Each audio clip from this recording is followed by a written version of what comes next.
Timpana etni Pasteure BARBIER Christina. Indro izao efa hanao zava-baovao, koa ankehitriny dia efa miposaka izany. Tsy alala izany va ianareo? Eny, hananevitra no anaovako lalana, ary eny amin'ny tany lao no asikony. Amen. Vavaka isika.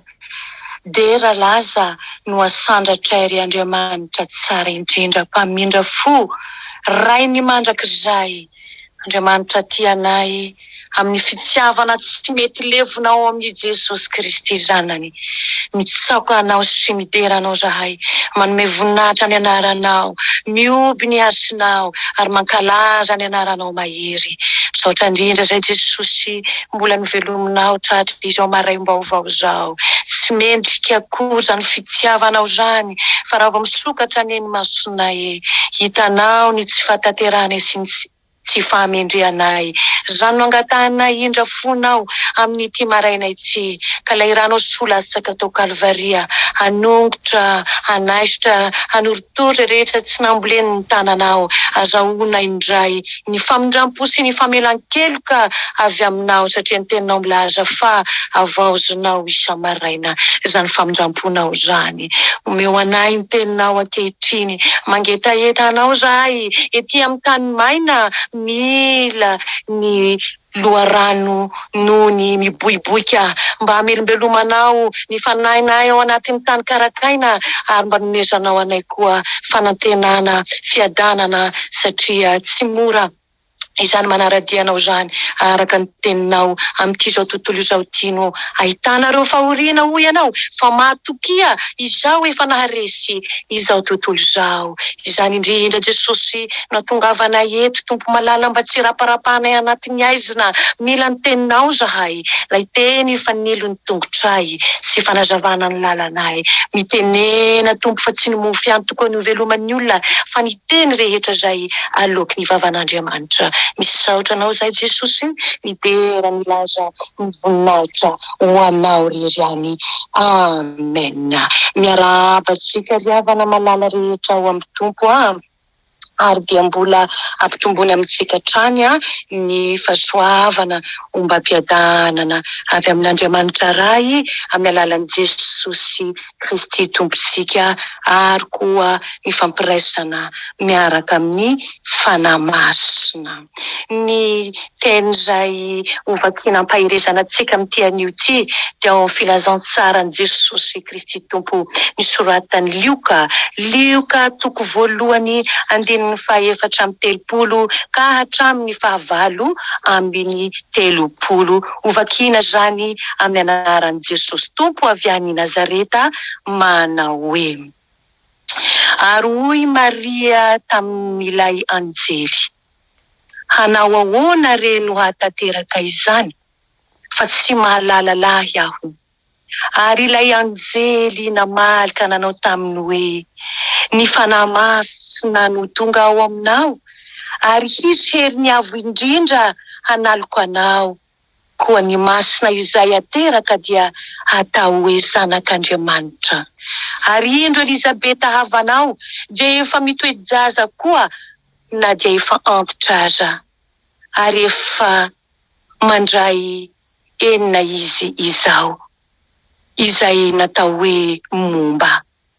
Fa tsy ho tanteraka ny teny rehetra ataon'Andriamanitra, dia hoy Maria: ity ny ankizivavy ny tompo, aoka anie ho tonga amiko araka ny teninao, dia nandao azy ny anjely. Ray masonao, manamasina anay amin'ny fahamarinana, ny teninao no fahamarinana. Amen. Izany andahatsoratra ny vakitsika izany dia mitarika atsika amin'ny lohateny lehibe hoe: indro ny famonjena. Raha henatra riavana ny mahamomba ary ny mahabevoka no manaisitra izany fahafambaraka izany, mifanohitra amin'izany kosa no marina amin'ny vehivavy teraka ka tsy manambady. Izany fahafambaraka izany anefa no nampanantenain'ny anjely any Maria, satria araka voalazan'ny 10:30 ambonimbony kely ao, satria nahita fitia tamin'Andriamanitra i Maria. Tsy nanao sorona ny maha-Virjiny azy akory i Maria, fa ny herin'Andriamanitra no niasa tao anatiny. Sitrak'Andriamanitra tokoa ny fiainan'i Maria, satria tsotra izy, sady araka an'Andriamanitra koa ny fiainany, ka izany no ny fidianany azy hanatanteraka izao andraikitra mafonja lehibe izao.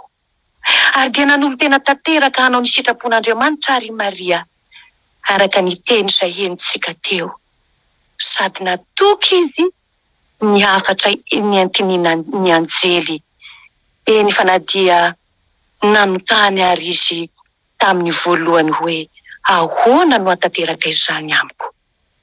Ny keny ny sitrapory havana nilaza mba amin'ny fanakianana nateraka n'izany reniny ilay zaza masina azy izany. Tsara ho marina nefa raha no asoavina mihoatra noho ny vehivavy rehetra i Maria, araka ny voalazany 10:20 ao ambony ao, dia tsy milaza nefa izany na oviana ireo tsy milaza an'izany ireo mpanoratra ao amin'ny testameta vaovao fa hoe tokony hankofana i Maria na hivavahana na koa omena anaram-boninahitra manokana isan-karazany. Eny, mendrika ho ajaina izy, kanefa kosa ny zanany irery ihany kosa no mendrika hiankofantsika. Manakaiky ny andro Krismasy ary isika izao ry havana, miverina amin'ny fampianarana sy ny fampaherezana isika, mitaonantsika ary ny tenin'Andriamanitra, hiaina amin'ny finoana ananan'i Maria. Nilaza koa i Paoly any amin'ny bokin'ny Timoty 1:2-4 fa sitrak'Andriamanitra, sitrapon'Andriamanitra tokoa ny hanavitra ny olombelona rehetra. Noho izany dia tian'Andriamanitra isika hatoky tanteraka fa hain'Andriamanitra tokoa araka an'izao tantara izao ny mitondra famonjena amin'ny olona tsirairay avy. Eny amin'ny ankohonantsika, amin'ny manodidinantsika, amin'ny hafantsika, eny hatrany hampiangonantsika. Tahaka ny namangian'ny fanahy masina any Maria ry havana, dia minoa fa hainy koa ny mamangy ny tokantranontsika, ny ankohonantsika, ny fianakaviantsika, ny namantsika sy ny fiangonantsika araka an'izay voalaza teo, satria tian'Andriamanitra izy ireo, satria tsy misy fohy novery na dia iray aza.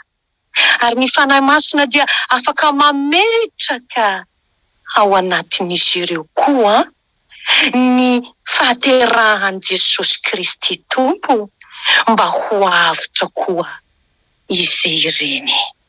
Ary izany nahatonga an'Andriamanitra nilaza hoe mety manadino ny zanany minono fa ny vehivavy, ka tsy hamindra fo amin'ny zanaky naloky ny kibony. Eny, mety manadino ihany izy, fa izao kosa tsy manadino anao, hoy ny tenin'ny Tompo. Amin'izao fotoana manakaiky ny fankalazana ny nahaterahany mpamonjy izao ry havana, dia tokony hahatsiaro tsika koa ny farany iraka izay nampanaovin'Andriamanitra ny Jesosy. Inona ny farany iraka izay nampanaoviny? Dia nisotroniny ny aleko maty ary nitsanganany koa amin'ny maty, izay tanjona nahatongavan'ny zanak'Andriamanitra tetỳ an-tany, satria Andriamanitra dia naniry ny hitondra famonjena tamin'ny alalan'i Jesosy Kristy, araka ny voalazan'i Jaona 1:7-7 manao hoe Fa Andriamanitra tsy naniraka ny zanaka ho amin'izao tontolo izao hanameloka izao tontolo izao, fa mba hamonjeny izao tontolo izao. Mety mieritreritra izao sy anao ankehitriny, toa sarotra izany andraisan'ny ankohonako famonjena izany. Toa sarotra ny andraisan'ny fianakaviako izany famonjena izany. Toa sarotra ny andraisan'ny manodidina amiko izany famonjena izany. Toa sarotra ny andraisan'ny fiangonako izany famonjena izany. Satria mety mbola manamafoy izy ireo. Eny, mety betsaka ny fanontaniana maro samihafa rehetra ary ny fanahiana ao anatintsika ao. Tahaka ny nataon'i Maria tamin'ny voalohany hoe, ahoana re no hatateraka izany? Mety ho zany koa ny fanontaniana ao ankehitriny. Tsarovy nefa ny finoana nananan'i Maria. Raha nanambara izy nanoloana ny anjely ary rehefa resy lahatra tamin'ny tenin'Andriamanitra nampitondraina ny anjely, dia hoy izy hoe, aoka ity aho ny ankizivavin'ny Tompo, aoka ny ho tonga amiko araka ny teninao. Ho aminao koa zany ry havako, miandrandra famonjena, manantena famonjena. Ho amintsika tsirairay avy koa zany ry havako, miandrandra famonjena amin'ity Krismasy ity. Aoka koa ho tanteraka aminao araka ny tenin'ny Tompo.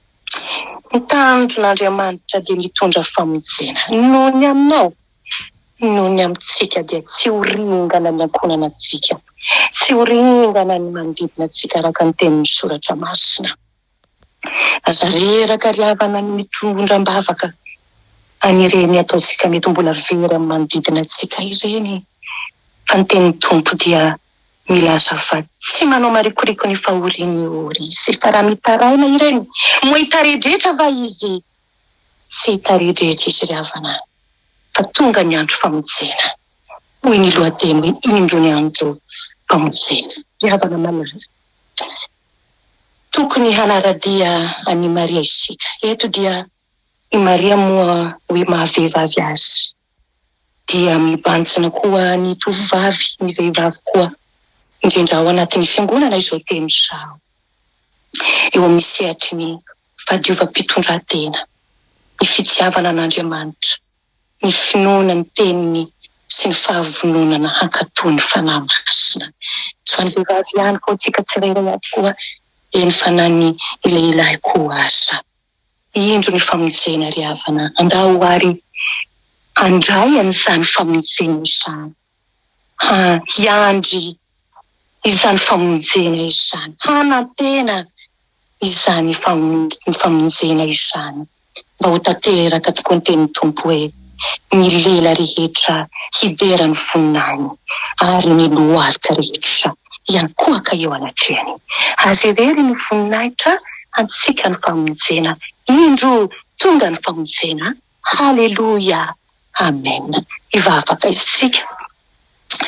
Tompo Jesosy io, misaotra anao zahay amin'ny fitiavanao sy ny famindramponao, amin'ny teny masinao, satria tsy mitsahatra ianao manasoa anay, mamelombelona ny fananay. Hitanao mantsy ny adinay amin'izao andro efa mampahory zao tokoa. Any amparany any ene hoy ianao hisy andro mahahory, kanefa mahatoky ny teninao ary tsy miverina aminao ny teninao raha tsy efa nitondra famonjena ho aminay tsirairay avy, ho amin'ny ankohonanay, ho amin'ny namanay, ho amin'ny fianakavianay, ho amin'ny fiangonanay indrindra. Vonjeo izahay.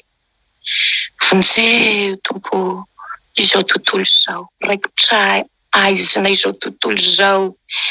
Kanefa Jesosy tsisy foinao very ny zanak'olombelona na dia iray aza. Ianao ilay mitondra famonjena amin'izao tontolo izao, ka nanatanteraka ilay teny fikasana hoe vita, totosa ny zavatra rehetra. Ampianaro izahay Tompo, handray izany famonjena izany amin'ny alalan'ny vavaka, ny fifonana, ny fibebahana fahebana ary ny fitadiavana anao fatratr'Andriamanitra amin'ny alalan'ny anananay koa fahadiova-pitondran-tena amin'ny lafiny maro samihafa rehetra fa izay tsy manam-pahamasinana matso ianao tsy mba hahitanao ary tsy handray ny famonjena avy aminao. Da io ny tsirairay avy Jesosy manomana an'izao Krismasy famonjena izao. Ianao Tompo, ikasika ny fony tsirairay avy mba hitadiava ny tsirairay avy ianao tokoa ary hibeba ny tsirairay avy eo anatrehanao araka ny filazantsara torin'ny Ziona mpanao batisa. Mibeba ianareo fa efa kaiky ny fanjakan'ny lanitra ary amboariny ny lalan'ny Tompo ahitsio ny alehany. Petraka feno am-pelatananao ny filazantsara soa anitsinay ny fiainanay ary hitondra anay isan'andro isan'andro ambavaka anireo izay mety hitanay vavery Jesosy milomano ao anatin'ny aizina tsy mahafantatra akory ny fahalebiazanao sy ny herinao sy ny fitiavanao. Da io izy Jesosy malalako ary dia apetrakay amin'ny fiainanay manontolo dia mba ho voninahitry ny anaranao rery ihany ny anananay any Kristy mpamonjy velona manomboka ao amin'ny Jerosalema anay, ny fianakavianay, ao amin'ny namanay, fiangonana anay. Dia ho voninahitry ny anaranao rery ihany andofanay Tompo ny fiainana mandrakizay. Misaotra Jesosy, misaotra ny famonjena, indro ny famonjena, raiso ny fitahiana, ho tononona ny tso-dranomasina amin'ny anaran'i Jesosy Kristy, loharanom-pamonjena manao hoe hitahy ianao any Jehovah ka hiaro anao, hampamirapiratra ny tavany aminao any Jehovah ka hamindra fo aminao, hanandratra ny tavany aminao any Jehovah ka hanome anao fifaliana, fiadanana ary faharetana hatrany na dia sarotra ny dia. Tiatsika ny Tompo, tiatsika ny Tompo satria efa indro ny famonjena omeny atsika. Ho anao Jesosy, ny saotra, ny haja, ny dera, ny voninahitra, ny hery, ny fahefana, manao efa hatramin'ny taloha indrindra izany, ankehitriny ary ho anao mandrakizay. Fa ho an'ny zanakao sy ny asan'ny tananao, ny fiadanana, ny fifaliana, miandry ny tena famonjena ao amin'ny Jesosy Kristy Tompo. Alleluia, amen.